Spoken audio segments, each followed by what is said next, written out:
welcome to the next episode of Kapow, where we look at comics, cartoons, and collectibles, letting you know what you should be reading, watching, and buying. Yeah, it's going to be a big episode of Kapow this week. We're looking at AvX, we're looking at Fatale, and we're looking at We Kill Monsters. Also, Ray will be having a look at some of the latest Marvel collectibles. Plus, we'll be talking to Tim McEwen and Michalandos about their series Greener Pastures. But first, Al, we have been getting such amazing responses from you guys over the last 2 weeks, and you guys have a lot of questions. Yeah, you know what? We love questions. We do, so we thought we would answer a few of them today. Okay, what have we got? So, first question, people want to know where we are. Right, which is fair enough. We are in King's Comics. It's on Pitt Street in Sydney. It's a fantastic store. You should come on in if you can. George, Stephen, and the whole King's Comics crew have been fantastically helpful and so supportive of Kapow as we've been getting set up. They certainly have. Okay, question number 2. Will we be reviewing old books or all new books? Now, we kind of want to focus on a mix of the two. We will be looking at some new issues coming out, things like AvX that we're looking at today, but we also want to check out some classic issues as well, look back on some of the greats. And finally, guys want to know what the kind of books we're looking at. Now, look, we will be getting into a lot more independent and underground comics. We know the world doesn't revolve around DC and Marvel, and we will be having a look at some really interesting stuff later on. But first, let us get on to something that you guys have been asking about, which is AvX. Yeah.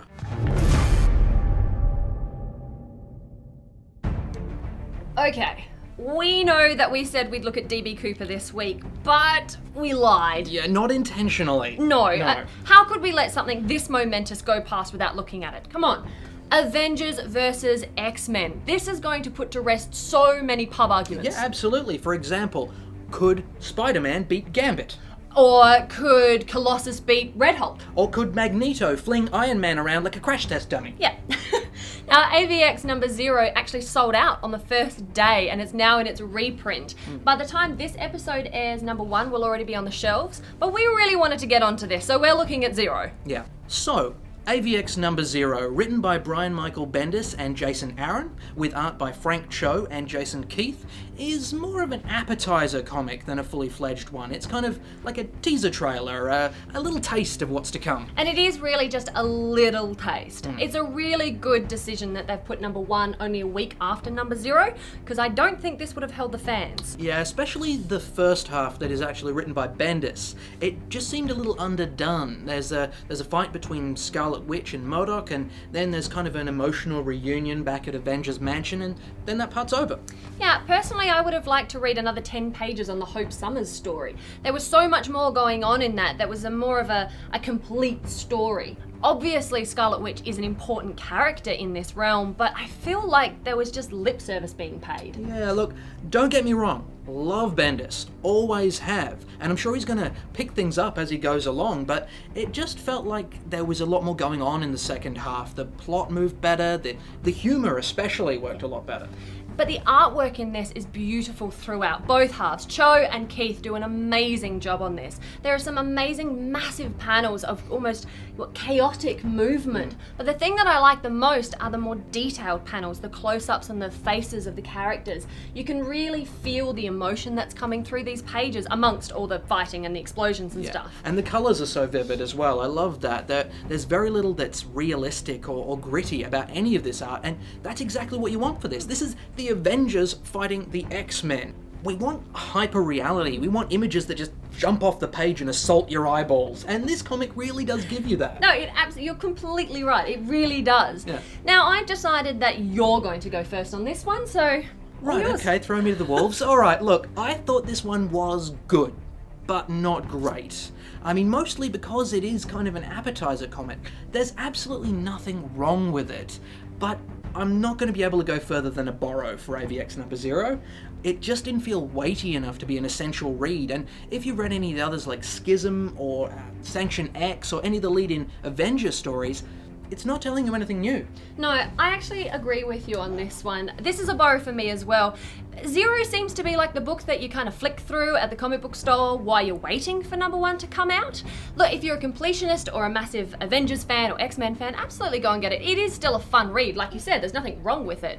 But ultimately for me, this is a borrow. Okay, here at Kapow we are all about making new friends, meeting new people, writers and artists. Today we're going to be talking to Tim McEwen and Michalandos, the creators of Greener Pastures. So, hey guys, thanks for being on the show. It's a pleasure having us. Okay, well, if you can just tell us a bit about Greener Pastures, how that all started. Well, Tim and I actually met at a convention years ago, and we wanted to produce a comic book which was different. Tim had an idea of a bull simply getting up and knocking on someone's door, a farmer's door, and we took it from there, and we published a comic book for a period of time in a university newspaper.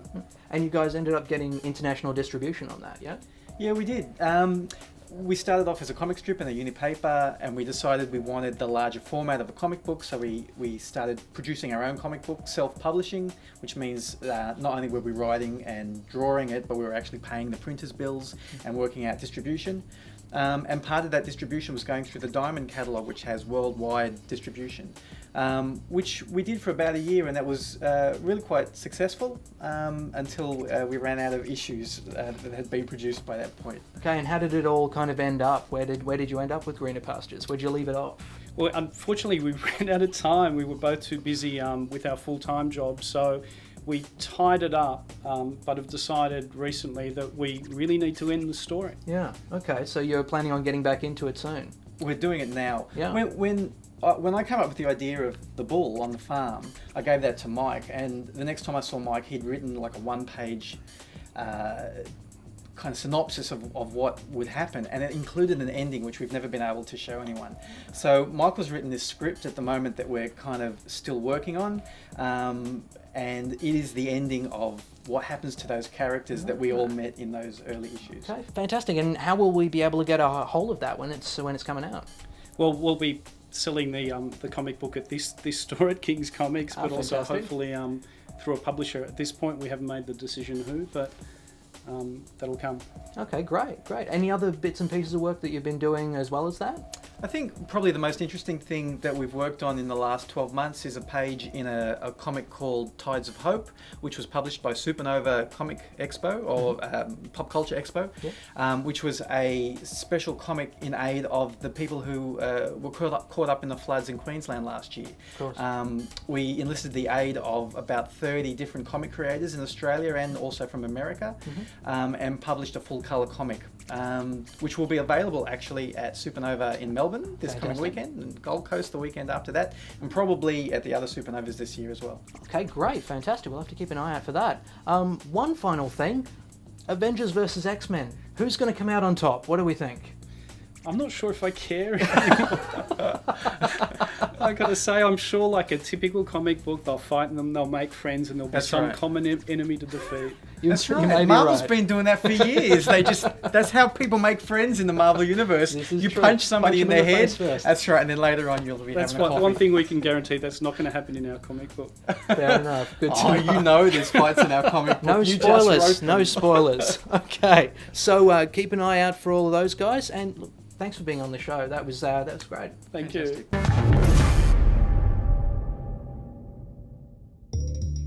Fatale is the latest offering from frequent collaborators Ed Brubaker and Sean Phillips. It's a melding of H.P. Lovecraft, film noir, and a little bit of good old-fashioned mystery, and it has surprises on pretty much every page. Yeah, well, you can really rely on Brubaker to do that, can't you? And this is actually a very surprising book, especially when you consider the straight crime and superhero crime that he's so well known for. Like Coward or Incognito or Criminal. Yeah, exactly. It's really interesting to see him tackling something like the occult. Yeah, but it's not until kind of halfway through this book that anything even supernatural happens.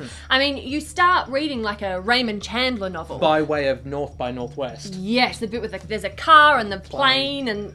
Oh, it's awesome. But anyway, then all of a sudden you have headless cultists and a murder that's like a tarot card. Yeah, it took me by surprise as well, but honestly, given Toothy McTentacle face on the front cover, that probably should have tipped us off where it was going. Maybe just a little, but you get so wrapped up in the mystery of this story. I mean, we start with Nicholas Lash at the funeral of his godfather, where he meets a mysterious and dangerous woman called Jo. And then there's a shootout, and then there's a car chase, and then there's an explosion. And that's before we even get to the main story.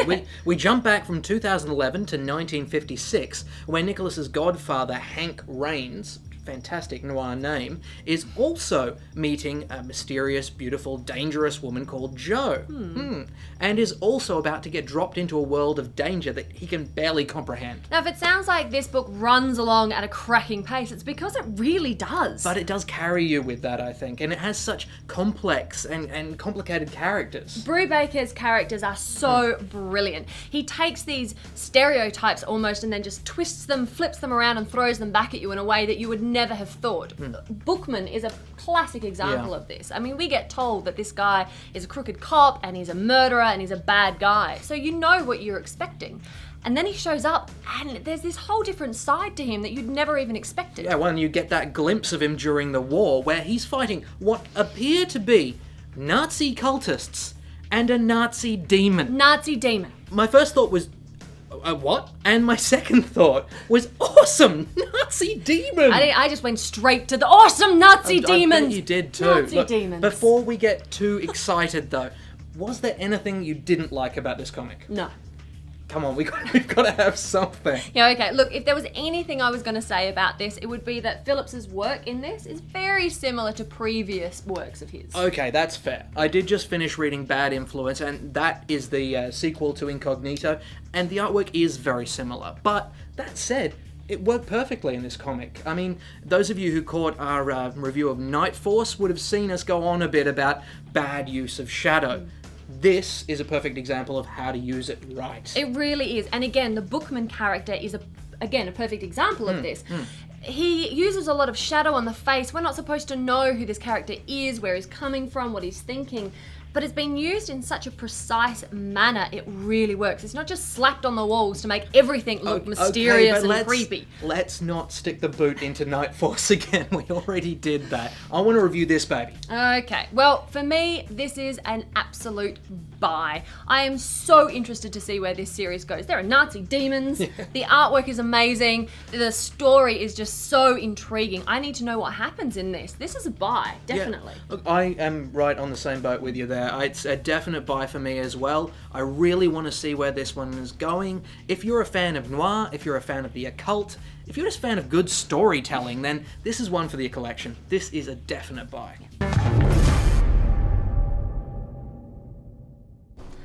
What you doing, Ray? I thought that to celebrate the Avengers, we'd take a look at some of the figures that are available. Awesome. So what have we got? Well, this is Iron Man. Yes. Oh yes, you know that, of I course. know that one. Yes, so Iron Man is part of the new Marvel concept series that has just come out for the film's release. So these guys, all the Avengers are available, and they all come with a unique weapon, exceptionally large weapon, which is spring-loaded for firing action. That's awesome. Yes, it is. But he's obviously more of a toy than he is a collectible, yeah? Yeah, definitely. I'd put him more in the toy category. I think the figure as a standalone looks really good, but I thought that some of the ideas behind some of the character weapons was a little odd. Yeah. And I had trouble trying to get Iron Man to hold his mount, let alone stand upright with it. Yes. So I'm going to have to say Berry for this one. Aw, poor Iron Man. Yeah. But he's kind of cute. Like, you could have him on your desk next to your computer as a little You memento. could if you're a fan. Yeah. Absolutely. I'm going to say he's a borrow. All right, Borrow. And Berry for me. Aw. Yeah. Okay, so what about Captain America here? What's his caper? He doesn't have a cape. He's... Ray. Okay, I'm sorry. Captain America is something a little different. He's a little more interesting. He is part of the Marvel Legends series. Now, these guys have just returned. They've kind of been revamped. They're very popular in their earlier series because they are fully posable. Not only are they great toys, but you can move them any which way you want. Every single joint moves in one way or another, which is great. However, I had a little trouble trying to get him to stand in some of the poses I wanted him to without support. Well, luckily there's a disclaimer on the box that refers to just that. I think you guys at home might have a little more success where I failed. He is pretty cool. I mean, he's obviously a lot bigger than Iron Man. Poor little Iron Man here. And obviously, yeah, he's a lot more posable. You got him to stand, and Yeah. I just ruined it. Patience is the key, I think. Yeah, that's all right. He's a lot more posable, and you could collect just the ones that you like, though, yeah? Yeah, you could. They all have different paint jobs, though, so I'd take your time in selecting the one you really want. The other thing is they do come with a lot of accessories, which is a big plus. Captain America here comes with his knife, and then he's got his gun, his trusty shield. Where would he be without that? Which he can hold or attach to his arm, and also you can take it off, flip that, and attach it onto the back of him as though he's just slung it over his shoulder and he's pursuing his foe. And he comes with a leg. Yes, the random leg. Now, all the characters come with a different body part, so if you collect them all and put all the body parts together, it will form Arnim Zola. Awesome.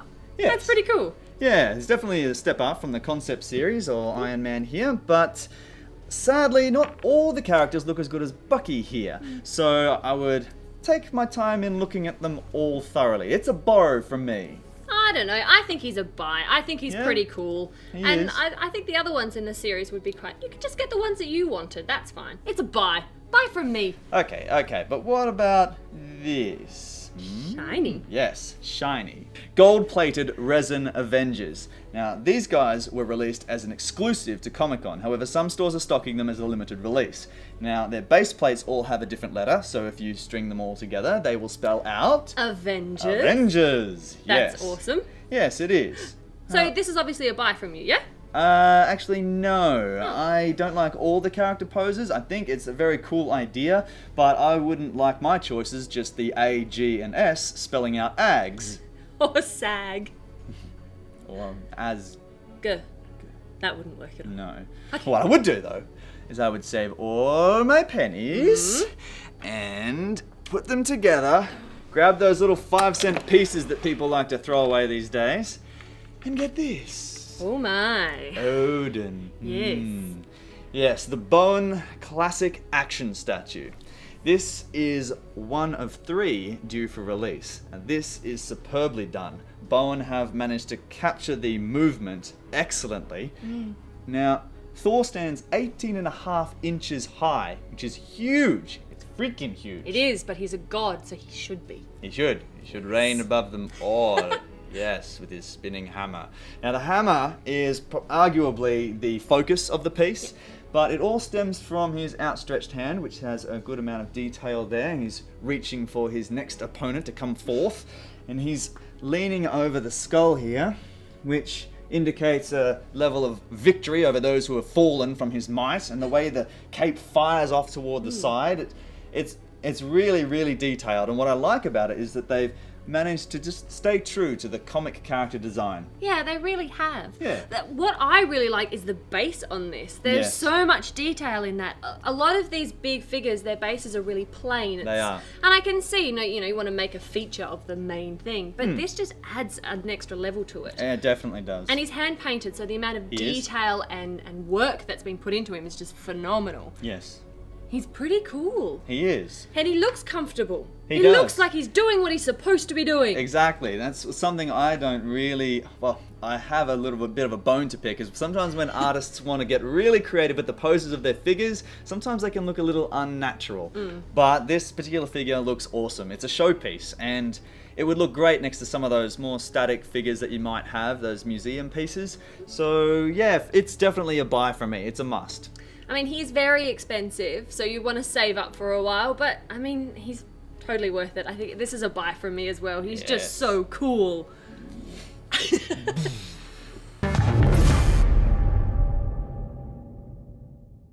Okay, so we are looking at We Kill Monsters, a very honestly titled book from Red 5 Comics, written by Christopher Leone with art by Hilary Barter and Brian Sciarella. Yeah, now you know the one thing that I like the most about this book? It's very straightforward. Yeah. We kill monsters. And quite frankly, it's hilarious. It is hilarious. We follow the 2 lead characters, Jake and Drew Basher, who are both mechanics, but they discover a new vocation in killing giant 3-eyed monsters. But they don't all have 3 eyes. No. There's one that's a giant bunny and he's got massive ears and glowy eyes and he Yes, there can is. crush your head with his hands. Slightly carried away. Okay. This comic obviously made me laugh Yeah. a lot. It's quite hilarious. And it has that kind of sense of humour that's almost Buffy the Vampire Slayer. It's very upfront and makes you laugh almost in spite of yourself. That is one of the main strengths of this book, I think, is that it is genuinely funny. You'll get a great laugh out of this. But there's also some really solid character work as well. You've got the relationship between the two brothers, which is quite complex. Drew, the elder brother, is very much at war with himself. Jake is... Well, he comes across as quite simple to start with, but then you realise he's not. He's just an innocent. Yes, an innocent with a giant monster arm. Does have a giant monster arm. I Yes. don't think we're giving anything away there because it is on the front cover. How he gets that monster arm, and why indeed are there monsters running around Kern County, impaling, eating, and generally terrorising people? We have to find that out for yourself. We will say, however, it is quite a silly story, but that actually made me like it more. Oh, me too. We read so many books nowadays that are dark and gritty and deal with some pretty horrific situations. So it is such a nice thing to come across a book that is funny and fun and just a joy to read. Yeah. And I think the art style has that same sense of fun. Oh, absolutely. It put me in mind of the old Teenage Mutant Ninja Turtles Adventures comics, if you remember. That there was that era when there was 4 or 5 new mutants every single issue, and you just wanted to see what was going to mutate next. And this does the same thing. Yeah, I also really like the strong female character in this. This is Vanessa, who's Drew's ex-girlfriend. She's just a regular chick who kind of gets pulled into this crazy scheme, and she just takes it all in stride and is rather handy with a shotgun. They're all regular people in this, though, and I really like that. Is there are no massive muscles or heaving bosoms bouncing around the place. This is just a couple of blue-collar grease monkeys who find out they're really good at killing monsters with various tools. Okay, so they kill monsters, we rate comics. What are you going to give it, Al? Okay, look, I'm going to give this one a buy with a butt. Oh, you can't just give a straight rating, can you? No, I can't. Fine. Look, I really enjoyed this trade. It was great. It gave me a great laugh. I'll read it again, and I'm sure I'll laugh again. I'm just not convinced that it's going to have the legs to actually go on from this origin story. I will keep reading, and I hope to be proven wrong, but I just don't know at this stage. Yeah, see, for me, this is an unqualified buy. This is from the same creative team that brought the TV series The Lost Room, which I loved. Yeah. So I know that they can tell a compelling story. This is funny and fun, and like I said, it's a joy to read, so definitely a buy.